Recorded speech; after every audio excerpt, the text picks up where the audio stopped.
نحمده ونصلي على رسوله الكريم اما بعد قال الله تبارك وتعالى وإذا قضيت الصلاة فانتشروا في الأرض وابتغوا من فضل الله وقال رسول الله صلى الله عليه وسلم من رزق في شيء فليلزمه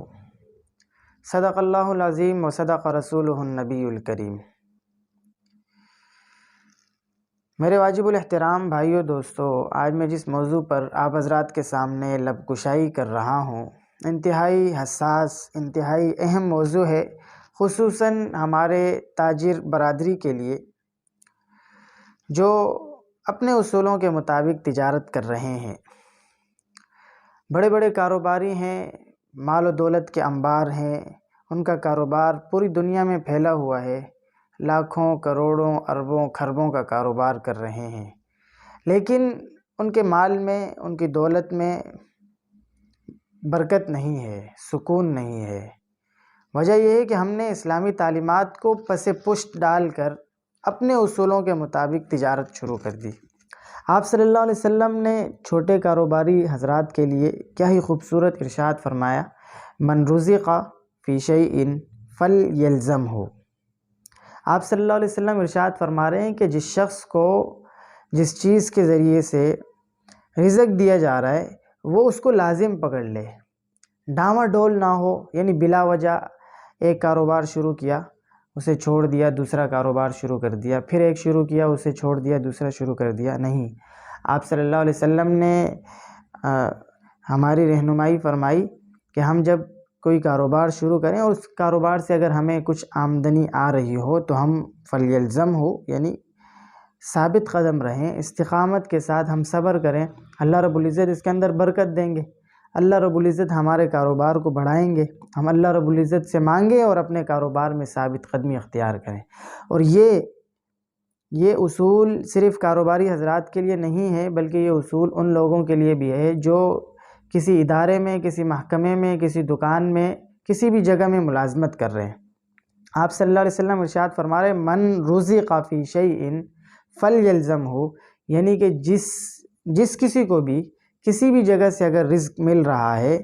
تو اسے لازم پکڑ لے، بلا وجہ اسے چھوڑ کر دوسری جگہ نہ جائے۔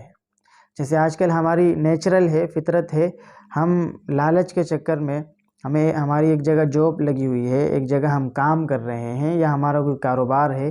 ہم لالچ میں آ کر مال و دولت جلد سمیٹنے کے لیے اپنی جو پرانی، یعنی جہاں سے ہمیں روزی مل رہی ہے، رزق مل رہا ہے، اللہ رب العزت نے سبب بنایا ہوا ہے، اسے چھوڑ کر دوسری جگہ جانے کی کوشش کرتے ہیں اور بعد میں ہمیں ناکامی کا سامنا کرنا پڑتا ہے۔ صلی اللہ علیہ وسلم ہماری رہنمائی فرما رہے فلیلزمہ، اسی جگہ لگے رہو، اسی جگہ صبر کے ساتھ، استقامت کے ساتھ، قناعت کے ساتھ اللہ رب العزت کا شکر ادا کرتے ہوئے چلتے رہو تو اللہ رب العزت تمہارے مال میں برکت عطا فرمائے گا۔ اور دوسری طرف آپ صلی اللہ علیہ وسلم دیگر جو کاروباری حضرات ہیں ان حضرات کے لیے ایک بہترین قسم کا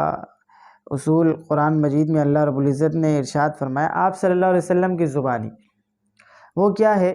اذا قضیت الصلاة فانتشروا فی الارض وابتغوا من فضل اللہ، یعنی جب تم جمعے کی نماز پڑھ لو، فارغ ہو جاؤ، تو جمعے کی نماز پڑھنے کے بعد اللہ رب العزت کا رزق تلاش کرو۔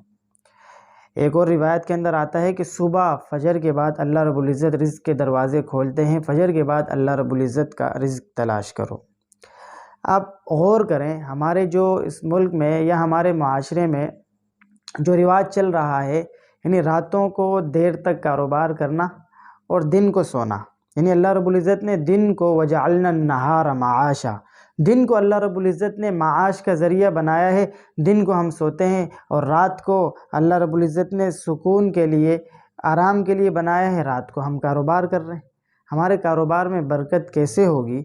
جمعے والے دن اللہ رب العزت ارشاد فرما رہے ہیں جمعے تک جمعے کی تیاری کریں، جمعے کی نماز تک جمعے کی تیاری کریں، آپ غسل کریں، کپڑے چینج کریں، جمعے کی تیاری کریں، جمعہ پڑھیں، لیکن جمعہ پڑھنے کے بعد اذا قضیت الصلاة فانتشروا فی الارض، زمین میں پھیل جاؤ اور اللہ رب العزت کا ذکر کرو اور اللہ رب العزت سے روزی تلاش کرو۔ اگر ہم اس اصول پر عمل کرتے ہیں، یعنی جمعے تک ہم دکان بند کر دیں اپنی، جمعے کی نماز کے فوراً بعد ہم اپنی دکانوں کو، اپنے کاروبار کو کھولیں اور اللہ رب العزت کے اس اصول کے مطابق ہم عمل کریں، انشاءاللہ ہمارے کاروبار میں برکت ہوگی، ہمارے رزق میں برکت ہوگی۔ اور جو کاروبار ہم رات کے ٹائم پہ کر رہے ہیں، اگر ہم جو ہمیں اصول بتایا گیا ہے قرآن مجید میں وَجَعَلْنَا النَّهَارَ مَعَاشًا، ہم نے دن کو معاش کا ذریعہ بنایا ہے، ہم صبح فجر کی نماز پڑھیں، تلاوت کریں، اللہ کا ذکر کریں، اس کے بعد ہم اپنی دکانوں کو کھولیں، اپنے کاروبار کو شروع کریں، تو انشاءاللہ العزیز اللہ رب العزت ہمیں ہمارے اس کاروبار میں برکت عطا فرمائیں گے۔ تو تاجر برادری سے میں ریکویسٹ یہی کرنا چاہ رہا ہوں کہ ہم اسلامی اصولوں کو سامنے رکھتے ہوئے اپنے کاروبار کریں، اور پھر کاروبار میں دھوکہ دہی، فراڈ، جعل سازی، اس سے بھی بچنے کا حدیث میں ہمیں حکم دیا گیا ہے۔ آپ صلی اللہ علیہ وسلم نے ارشاد فرمایا کہ جو دھوکہ دیتا ہے وہ ہم میں سے نہیں ہے، یعنی بہت بڑی ایک وعید ہے کہ جو دھوکہ دیتا ہے کاروبار کے اندر، ظاہر ہے اس کا ہمارے اس دین سے کوئی تعلق نہیں ہے کہ وہ دین پر عمل نہیں کر رہا۔ تو آپ صلی اللہ علیہ وسلم ہمیں اصول سکھا رہے ہیں کہ آپ نے بیع و شراء کیسے کرنی ہے، لین دین کیسے کرنا ہے، بیچنا کیسے ہے، خریدنا کیسے ہے۔ آپ صلی اللہ علیہ وسلم یعنی ہمیں ہر پہلو کو واضح کر کے بتا رہے ہیں،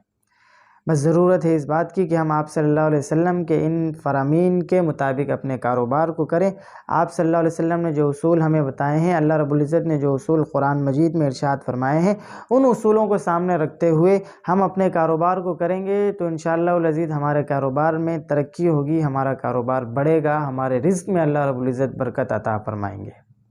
اور دوسری اہم ترین چیز، ہمارے کاروباری حضرات جو ہیں کاروبار کر رہے ہیں، لیکن کاروبار میں اللہ رب العزت کا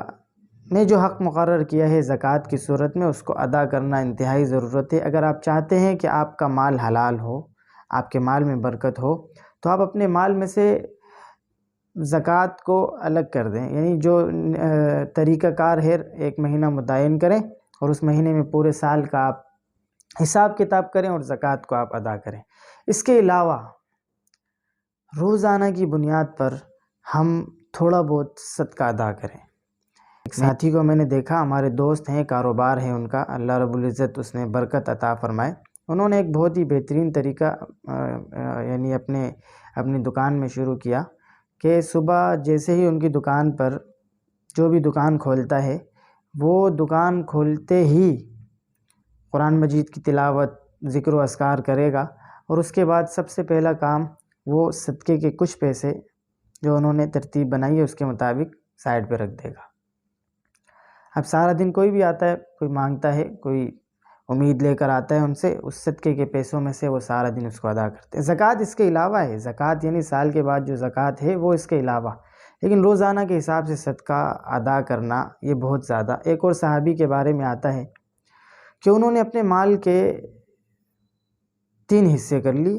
ایک حصہ اپنا جو اپنی ضروریات میں صرف ہو رہا ہے، دوسرا حصہ اللہ رب العزت کے لیے، اور تیسرا حصہ دوبارہ اپنے ہی کاروبار میں انویسٹ کر دیا۔ تو ہمیں صحابہ کرام کے طریقے، صحابہ کرام نے جس طریقے سے کاروبار کیا، ظاہر ہے آپ صلی اللہ علیہ وسلم